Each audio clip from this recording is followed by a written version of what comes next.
Buenos días. La conferencia que nos atañe hoy es una conferencia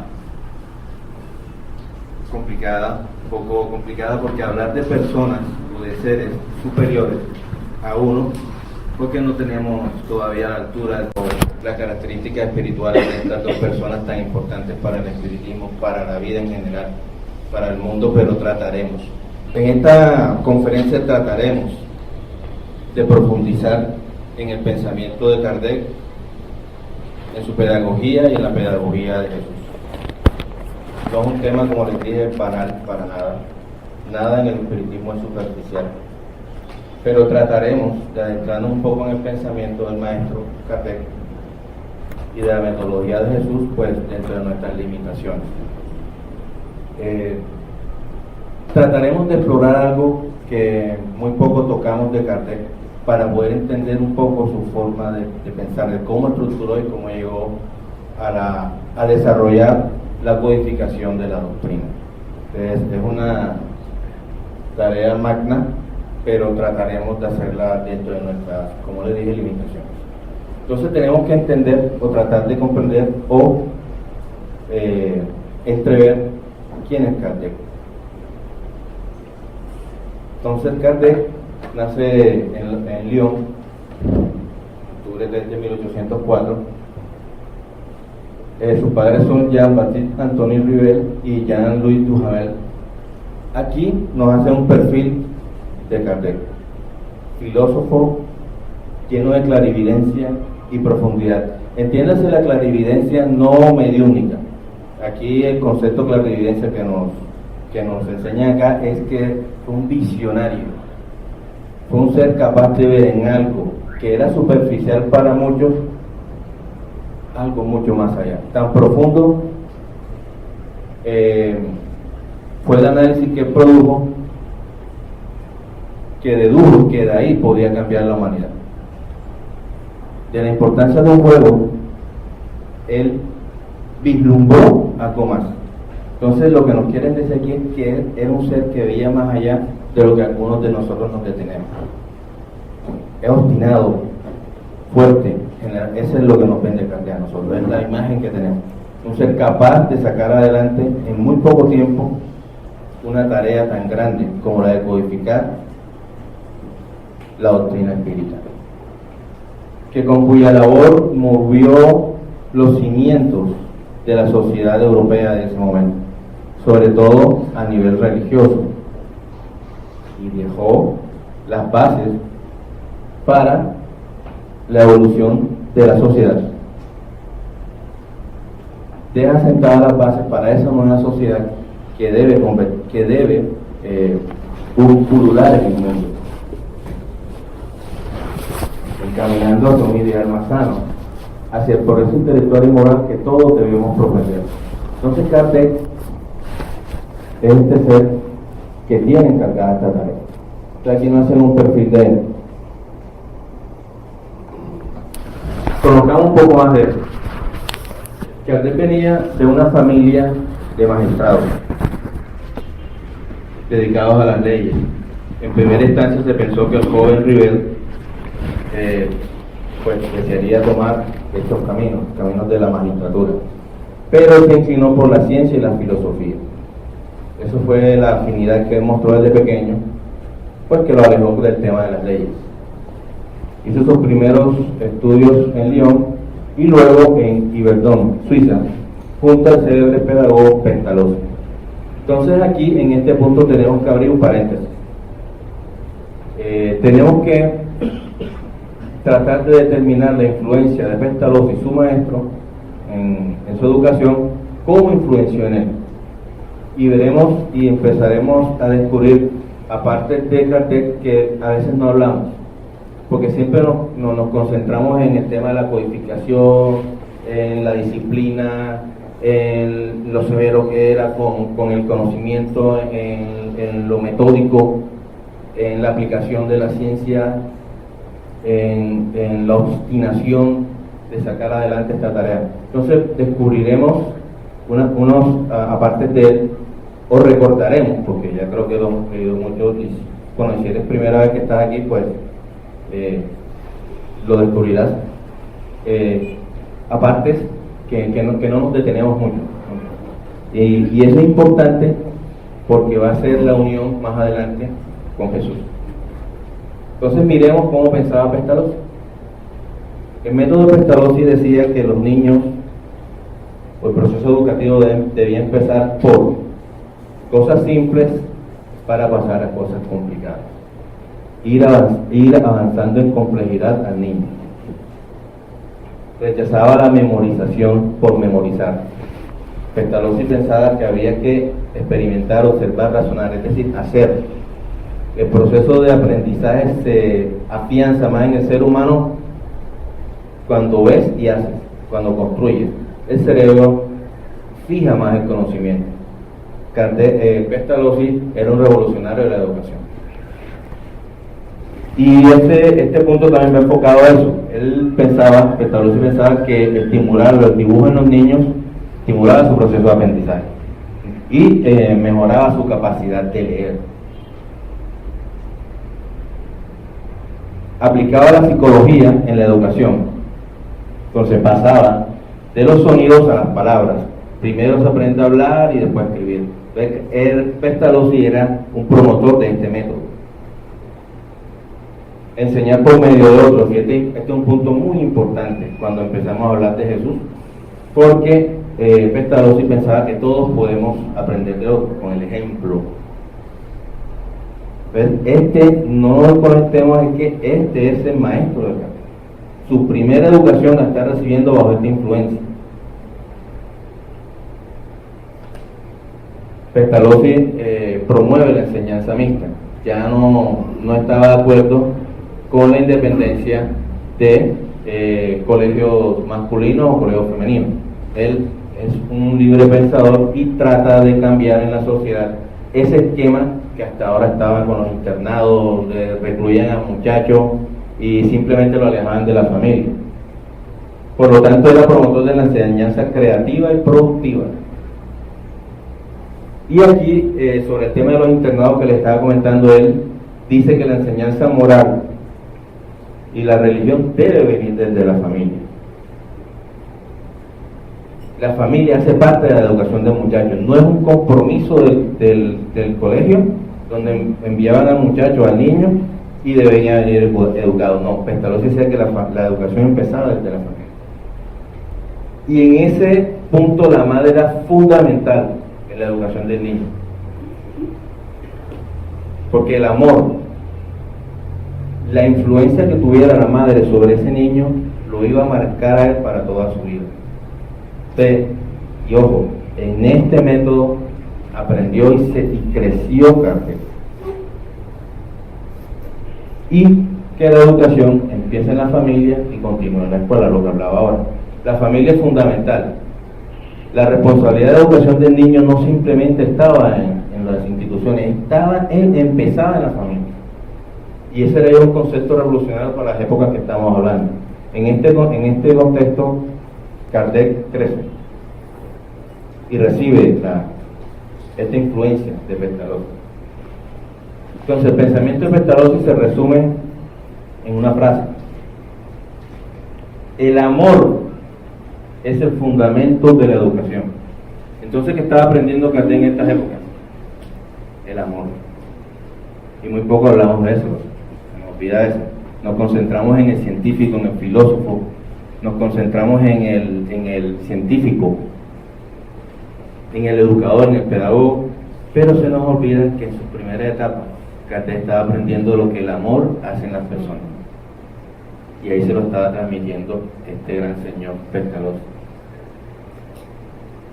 Y como les decía, en conferencia hemos leído y tenemos un poco de años en la doctrina espírita y siempre nos concentramos en ese punto. Cuando empecé a ver cómo, yo como me meto en el pensamiento de Gardel, imagínense,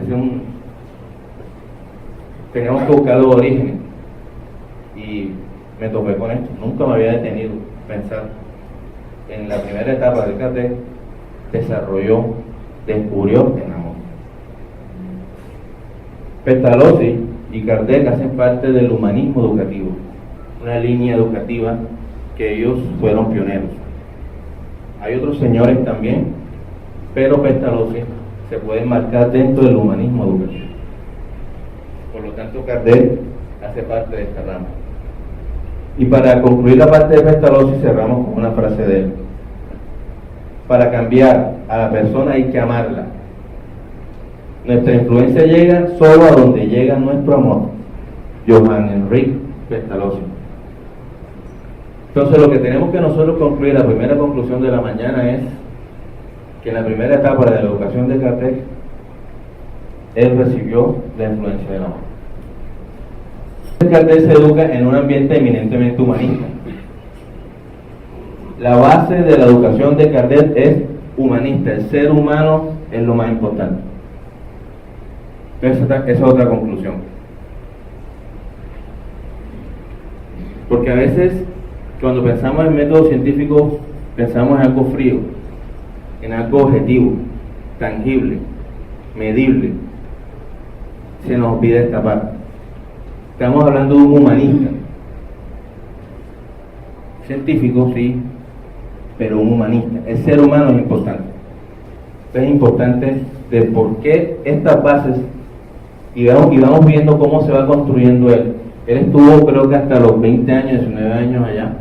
Vamos viendo cómo esta primera educación de él lo va formando, lo va preparando para la gran tarea que venimos. Y si no se tiene amor, si no se desarrolla el amor, ¿cómo va a poder sacar adelante tremenda tarea, tremenda responsabilidad? Se necesita del amor. Y a veces eso se nos olvida. Nunca quiero dejar de recalcar. Ahora pasamos a esta etapa y ahora nos adentramos en su pensamiento. ¿Cómo a partir de esta educación, de esta influencia, él también empieza a generar sus propios métodos? Para Kardec, el estudiante o la persona era lo primordial, su preocupación. Y él no desechaba ningún método educativo. Las formas de aprender, si nosotros observamos la pasión de Kardec, era la educación, permanentemente, era su pensamiento. Y si nosotros nos detenemos a ver lo que dice este slide, él le preocupaba mucho que en las diferentes vertientes educativas que había, en los diferentes métodos, el muchacho, el joven, el estudiante, se perdiera, se confundiera. Si por algunas razones de la vida él debía cambiar de método. Entonces él propendía por una combinación. Como les decía, él trataba de utilizar todas las herramientas disponibles para que el muchacho tuviera un mejor aprendizaje, para que no sintiera el impacto.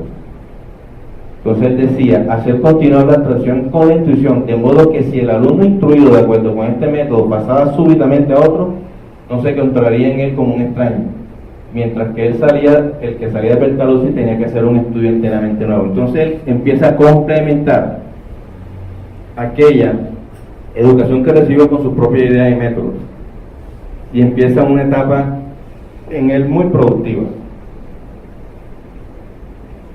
Empieza su mejor etapa a nivel de pedagogo, como pedagogo, la etapa más productiva de él, e incluso llegándose a ganar un premio en 1831, con una tesis de cuál es el sistema de estudio en más armonía con las necesidades de la época.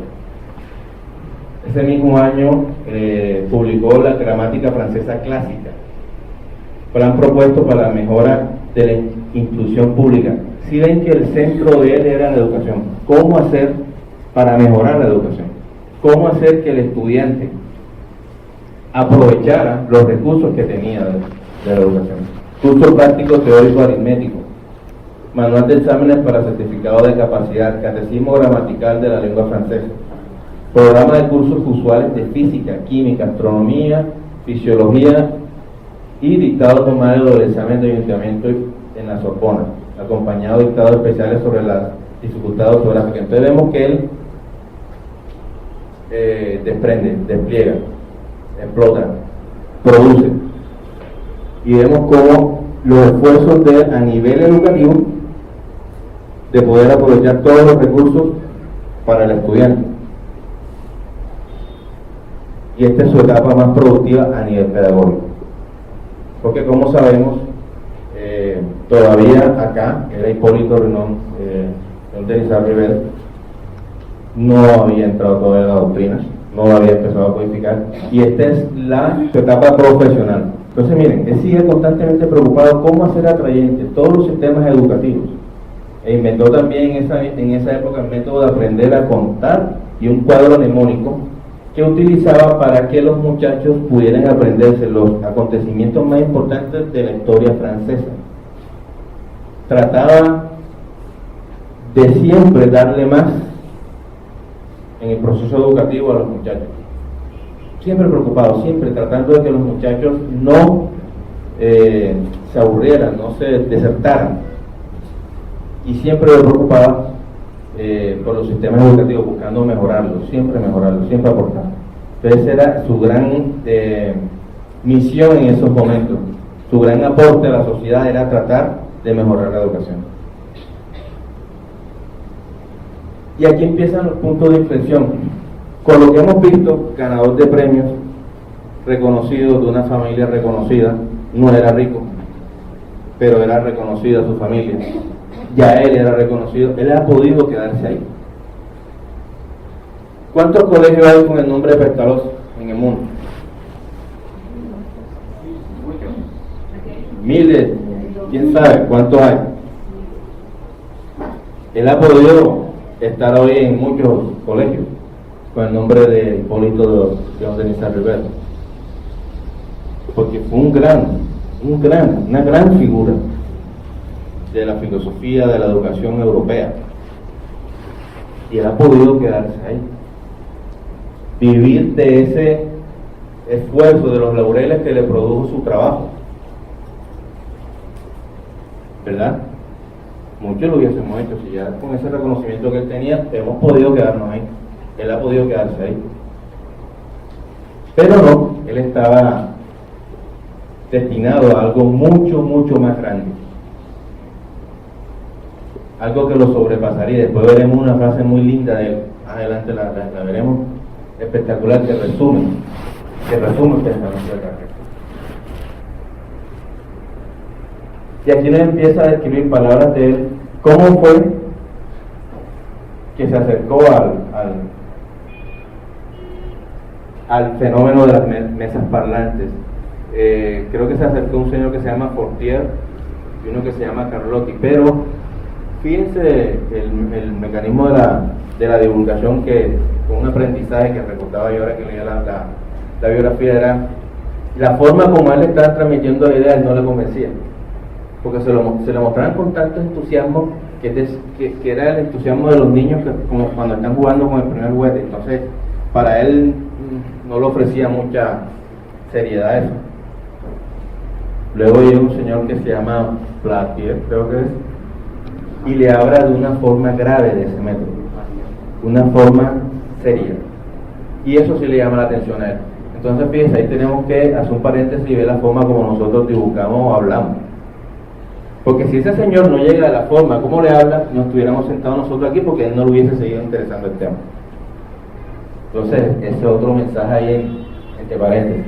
Y miren lo que él dice cuando él llega y ve los primeros fenómenos: mis ideas eran firmes, había un hecho que debía tener su causa, algo serio como la revelación de una nueva ley que me propuse profundizar. Ahí se ve la determinación de este ser. No era algo banal para él, no era un juego que la sociedad parisiense en ese momento lo vislumbraba. Había algo más ahí había algo profundo, había algo, una ley ahí, había algo que él tenía que descubrir, que él tenía que profundizar, y así se lo propone.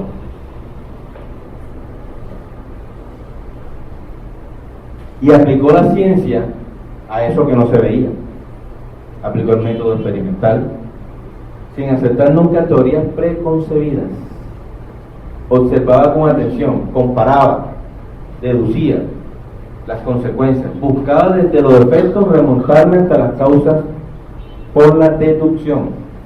y el lógico encadenamiento de los hechos, admitiendo una explicación como verdadera solo cuando podía resolver todas las dificultades de la cuestión. Entonces vemos ahí cómo es el pensamiento científico en toda su expresión.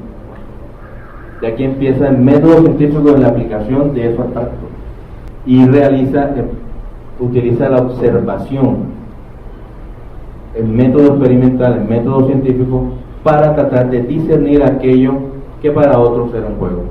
Para él era un tema grave de mucha seriedad. Y esta frase que me gusta mucho, que dice: entreví en tales fenómenos la clave del problema del pasado y el porvenir de la humanidad, la solución de lo que había yo buscado toda la vida, su búsqueda, su pasión por la educación, por el ser humano. Porque finalmente Kardec, en lo que siempre estuvo apasionado, era en el ser humano, en hacerlo mejor, una mejor persona, un mejor estudiante, un mejor profesional, un mejor. Y en ese juego superficial para muchos, él observa el compendio de todos sus objetivos, de todo aquello que él buscaba. De alguna manera él logró verlo ahí y logró plasmar en esa situación la doctrina que hoy nos reúne.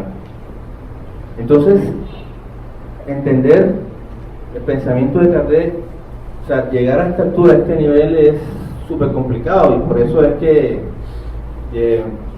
uno le da cierto temor, ¿sí?, poder transmitir esto, poder entender en esos momentos críticos, cumbre, porque para nosotros hoy, 160 años después, es fácil. Ya eso está ahí armado, están los 5 libros, pero cuando hay un nivel de incertidumbre que no sabes, porque él no sabía, él no tiene certeza, él empieza. Cuando hay un nivel de incertidumbre sobre aquello que no conoces, no sabes, aquello que es inmaterial, que no puedes pesar, no puedes medir,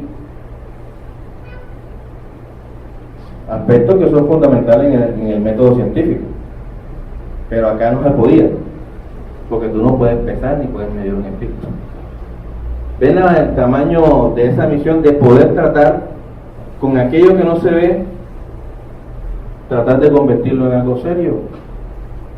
Entonces, este ser especial recibió toda esta educación que hablábamos, toda esta influencia de este señor, aprendió el amor, porque para esto se necesita amor.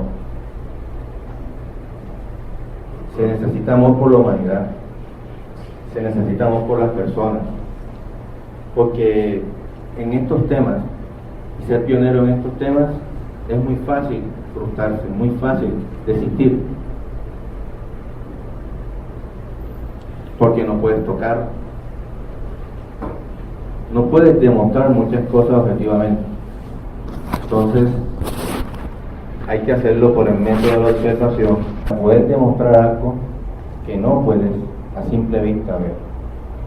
Y esto le pareció una revolución, y él miró, él observó aquí una revolución de las ideas y las creencias, y es así. ¿O qué sentimos muchos cuando leímos por primera vez el libro de los espíritus? Una revolución, por lo menos para mí igual. O sea, era el lenguaje de temas tan complejos, un lenguaje simple. Entonces, a mí siempre me llamó la atención eso de este señor, cómo habla de esto tan complejo, pero lo hace simple. De alguna manera uno lo entiende. Y él lograba que uno entendiera temas tan graves y profundos como el mundo espiritual de una manera sencilla.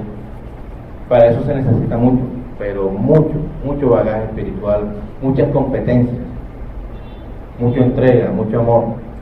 Entonces aquí vemos que él pensaba que esto que estaba ahí iba a revolucionar el mundo, iba a revolucionar la sociedad, iba a sentar las bases de una nueva sociedad. Pero para los grandes cambios,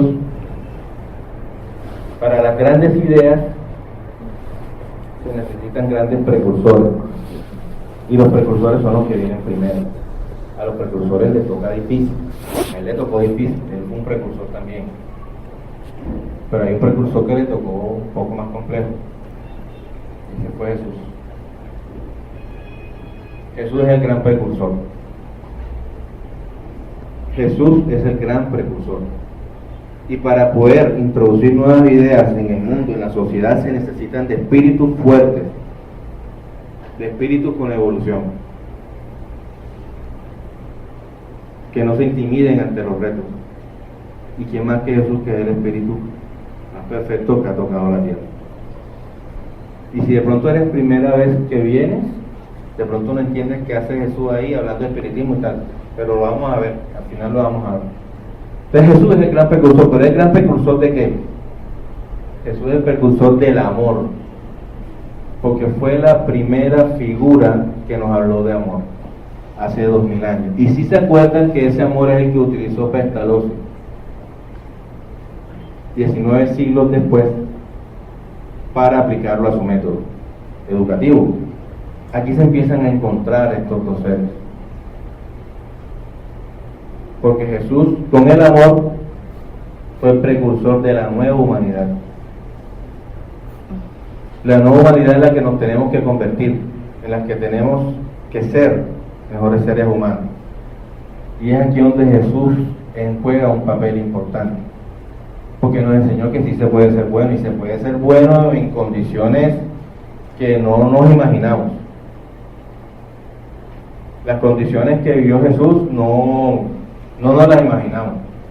Y en esas condiciones, Él enseñó con el ejemplo que sí se puede ser bueno.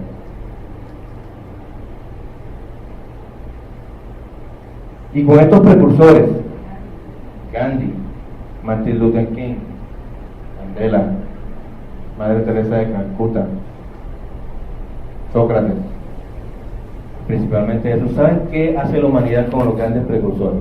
Nosotros tenemos una gran dosis de violencia con ellos, porque como ellos vienen a remover todos nuestros egoísmos, nuestro orgullo, todo eso oscuro que tenemos, no nos gusta,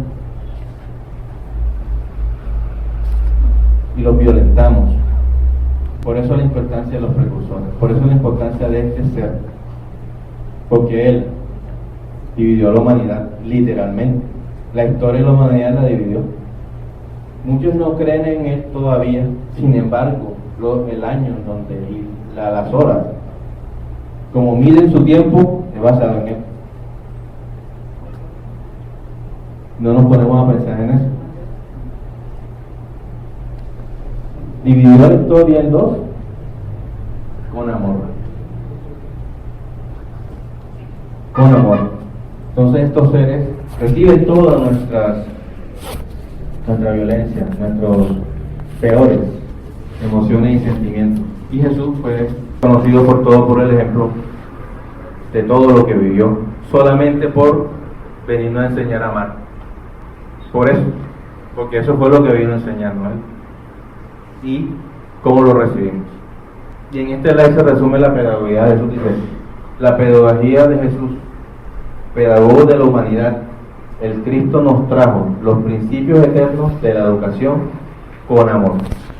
Entonces Jesús introduce el amor en el pensamiento del hombre, introduce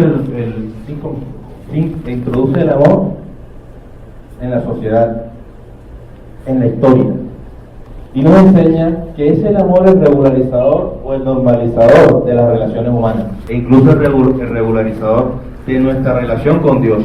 Es el amor el que aminora esas dificultades, esas desavenencias, incluso las que tengamos con el Padre.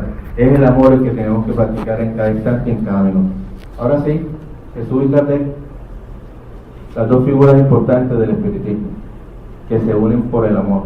Uno es el faro, es la luz que nos guía, que utilizó en su pedagogía, ahora sí, la parábola como el ejemplo figurativo, porque en esa historia, por muy insensible que sea la persona, algo le quedaba en su mente. Por muy atrasado espiritual que estuviera la persona, él sabía que una historia es como un niño, le quedaba algo en la mente, una idea, que utilizó su comportamiento como ejemplo real de vivencia y coherencia. Por eso dividió la humanidad, por su ejemplo, por su vivencia, porque no escribió nada, y por su amor. En estos tres aspectos yo, Juan Carlos Ríos, me atrevería a decir que se resume todo el tema de Jesús.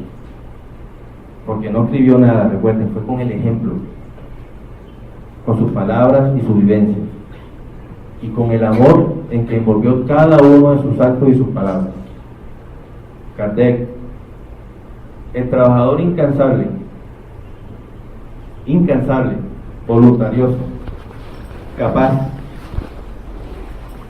que utilizó la ciencia en favor de lo abstracto para volverlo concreto, porque eso era una fábula. Los espíritus para muchas personas aún siguen siendo una fábula, una fantasía, un invento, algo psicológico, un soporte psicológico que necesitamos las personas. Pero este señor, a través de la ciencia experimental, demostró que esa fantasía, que ese abstracto, esa idea que tenía la sociedad era más real que este propio mundo, y para eso también utilizó el amor. Es el punto de encuentro entre Jesús y Kardec en el amor. Ahí se sientan ambas pedagogías y ambas metodologías. Dos épocas distantes, dos hombres diferentes, pero el mismo mensaje. Estamos hablando del mismo mensaje, uno general y uno más detallado, la explicación o el seguimiento de aquello que Jesús nos vino a dar. Es un mismo mensaje, no son dos. Muchas gracias.